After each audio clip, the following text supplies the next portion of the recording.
Getting back to the story on Tata Steel, Roy Rickhuss, the head of the community union, which has written the letter to Tata Steel, joins us. Roy, appreciate you joining us on CNBC-TV18. You're accusing Tata Steel of inordinate delays. Could you explain to us why you have a reason to believe that they're not serious about going through with the sale process? And don't you think that perhaps they're also waiting to see what happens with the referendum?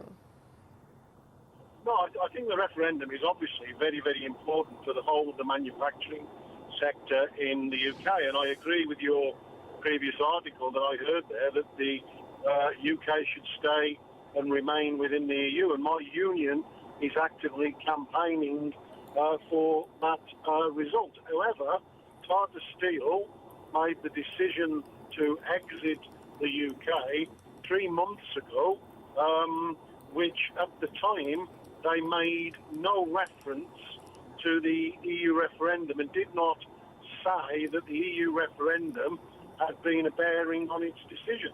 Their decision was nothing to do with the EU referendum at that time. They made the decision based on the financial performance of the company at that time. Why we say there's been this unacceptable delay is because, as I said, it's been 3 months. And 3 months they said that they would invite bidders, and they've had a number of bidders, and we've had week after week after week where they've said, we will announce a shortlist, we will announce a shortlist, and nothing has happened.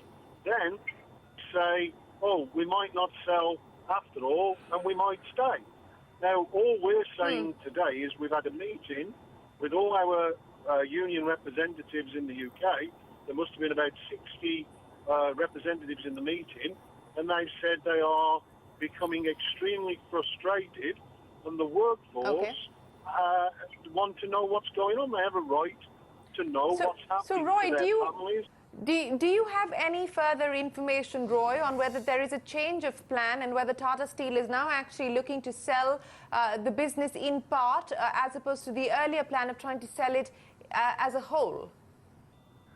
Well, yes, there was some, and again, this is what we've said today, the workforce should not be having to find out what's happening to their jobs via the media and media speculation, with the greatest of respect to the media. Tata is keeping us updated and to what's happening. Now, there has been media speculation in the UK this morning that they are now looking at bids for parts of the company, which is contradicting what they've told us right from the start on the 29th of March when we were in Mumbai meeting with the Tata Steel representatives, that they are looking to sell the company as a whole. They are now halfway through this process. They've changed the bids from share bids to asset bids, and they now the speculation is that they are looking at bids for a different part of the company. Now, I challenged Tata this morning to confirm whether that is true or not true, and in fairness, they have not confirmed whether that is true.